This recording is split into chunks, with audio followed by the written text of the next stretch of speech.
Sa halip, kasiyahan niyang sumunod sa kautusan ni Yahweh. Binubulay-bulay niya ito sa araw at gabi. Katulad niya ay punong kahoy sa tabi ng isang batisan. Laging sariwa ang dahon, at namumunga sa takdang panahon. Anuman ang kanyang gawin, siya'y nagtatagumpay. Si Mara ay bagong kasapi ng simbahan, at unang beses siyang hilingin na magsilbi sa isang youth group. Nagtaka siya kung paano niya magagampanan ang tungkuling iyon. Sa una, madalas siyang maistorbo sa ibang gawain sa bahay o trabaho, kaya hindi niya agad na ibibigay ang oras sa pagbabasa at pagninilay ng salita ng Diyos. Ngunit sa tuwing may ilang minuto siyang naibibigay para magbasa ng Biblia, nakadarama siya ng kapayapaan at malinaw na direksyon sa kanyang tungkulin.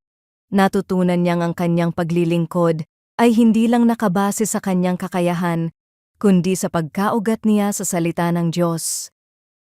Ang bawat desisyon at salita na kanyang nasasabi sa mga kabataan ay nagiging may kabuluhan, at nakikita niya ang mga nagiging bunga ng kanyang pagtuturo sa kanilang buhay. Ang tunay na kagalakan ng mananampalataya ay nagmumula sa pagmamahal at pagninilay sa salita ng Diyos, hindi sa sarili niyang kakayahan. Kapag ang buhay ay nakaugat sa salita, magiging matatag at may bunga, kahit sa gitna ng pagsubok. Ang ganitong buhay ay nagiging patotoo rin sa iba. Madalas ang pinakasimpleng paraan ng paglilingkod ay ipakita ang salita sa pamamagitan ng ating pamumuhay. Mahalaga na maglaan ng oras araw-araw para magbasa at magnilay ng salita ng Diyos.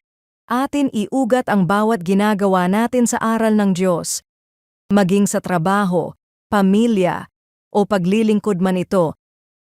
Maging halimbawa din tayo sa iba, sa pamamagitan ng pagkakaroon ng kapayapaan at mabuting asal, na hango sa salita.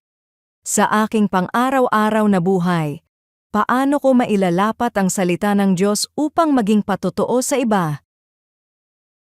Panginoon, tulungan mo akong mahalin at magnilay sa iyong salita araw-araw.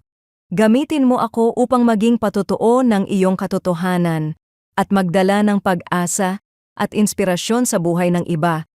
Sa pangalan ni Jesus. Amen.